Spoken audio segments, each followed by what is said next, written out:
In a faraway land, there is a prosperous kingdom led by a great king. Through his wit, skills, and leadership abilities, the kingdom were at their very best state. But what comes with a prosperous kingdom is illegal buying and selling of slaves. These slaves were the mixture of members of families that can't pay debt, criminals whose social class fall lower than normal citizens, and the remnants of war. My king. Seems like the kingdom is in constant progress. As expected from your reign, my king. You're giving me such unworthy praises.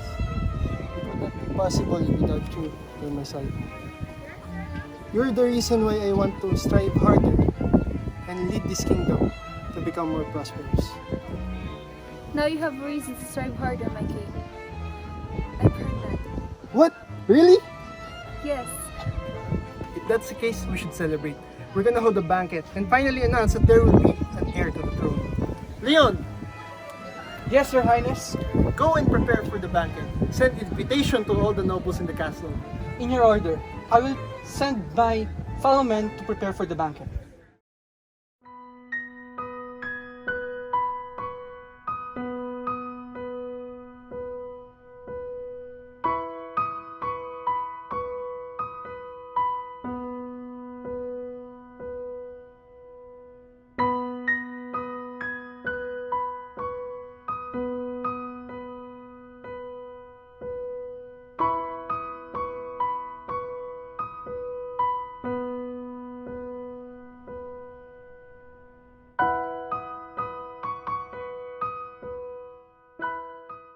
The next day, all the nobles within the kingdom were gathered inside the castle.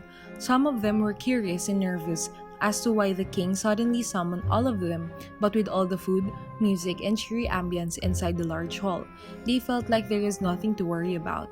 Everyone were exchanging smiles, greetings, talking about their business and domains when suddenly, the queen collapsed. Charlie, yes, he's over there. The queen! The queen! Your Highness, the queen! I saw her on her bed, unconscious. What? What happened to the queen? I don't know.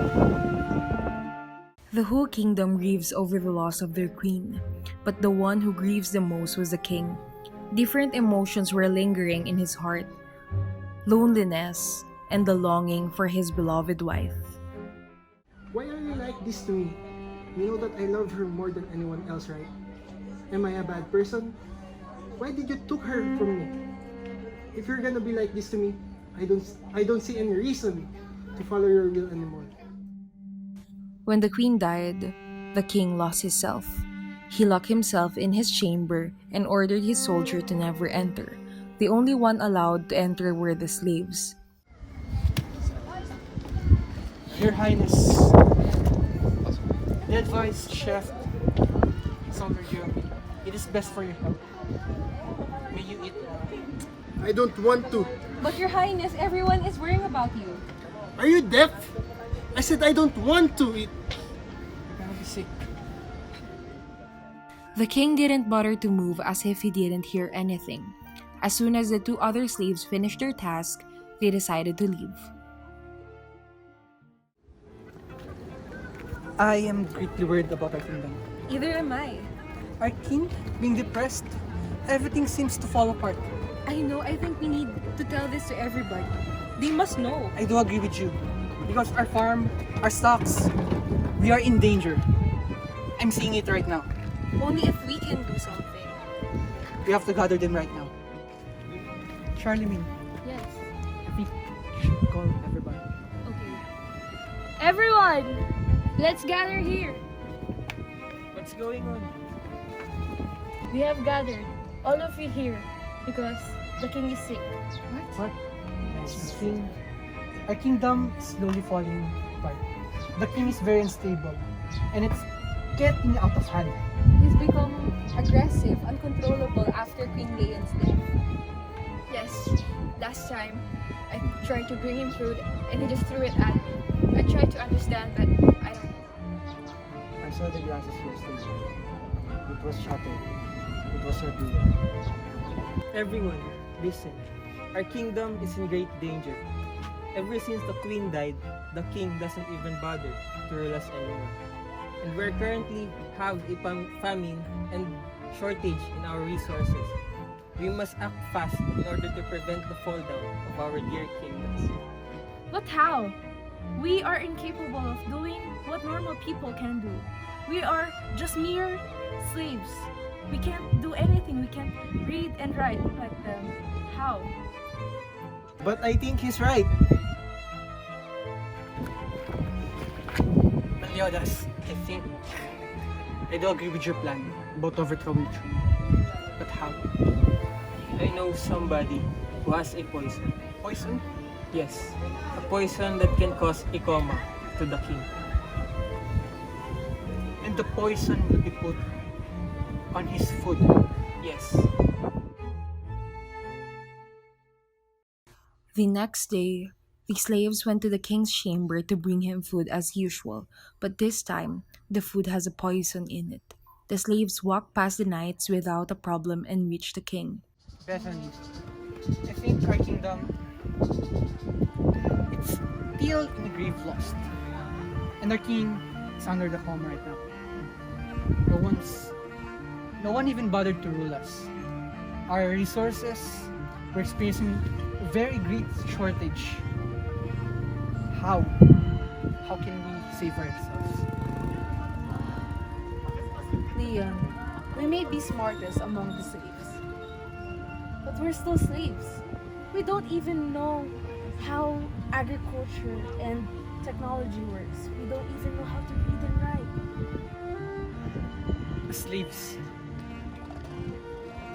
I know, slave.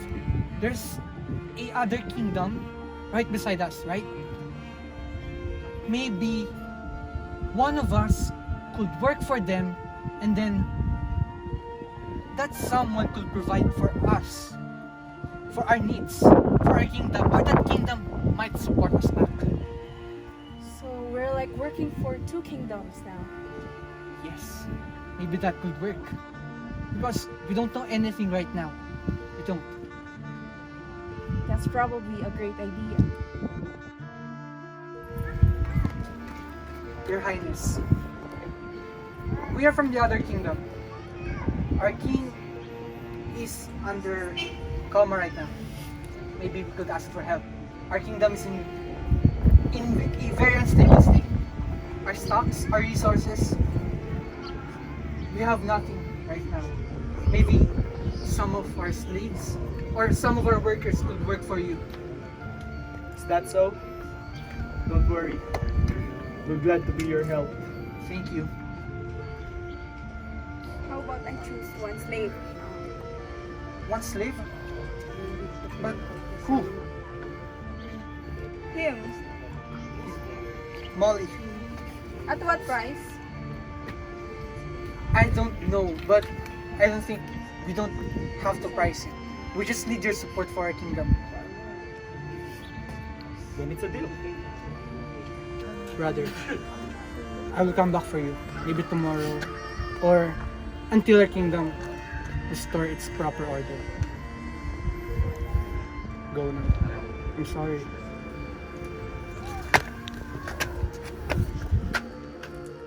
Before retrieving back, Bethany and Leon seized the chance to have a conversation with the royalties of the neighbor kingdom. Both of them told how much they suffered from the king's loss and how they were mistreated. With all the pain and grief, they decided to create some sacrifices. Sacrifices which include saying goodbye to Molly for exchange of temporary support, and that was all it was. Months after, Molly never returned. He was held back as a slave of the neighbor kingdom. But why Molly hasn't returned yet? What exactly happened to him? That were the questions of his fellow slaves, wondering what fate did he ended with. What do you think happened to Molly? Charlemagne, I think Molly is having a great life in the other kingdom. I think he doesn't care for us. I don't think so. I doubt that. I think he's being oppressed right now. But what if Molly's dead? No, Molly is alive. You know what? He will never come back. It's because of Leon and Bethany. They're the ones to blame. Time goes by and the once prosperous kingdom without a king, economy fell and the kingdom now experienced famine. This happened without the slaves noticing, and as they continued to eat excessively, their food stock emptied. So, here we go again, experiencing such famine right now. We are being oppressed by our own. What difference does it make from yesterday? Look, it's Molly. Molly? Molly? Molly! Her! You did this to me! You sold me! You lied to me! You never returned. Is this true? No, You, Bethany? it's not my intention to do that. It's We just, didn't meant this to happen. I just wanted to help the kingdom. What's the meaning of all of this? Traitor. Let us explain. Let us explain, please. Please. I knew it.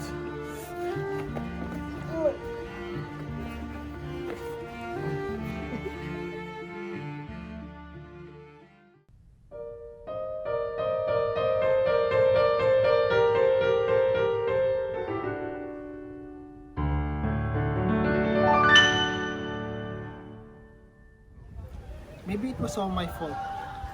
I was reckless. I was their king.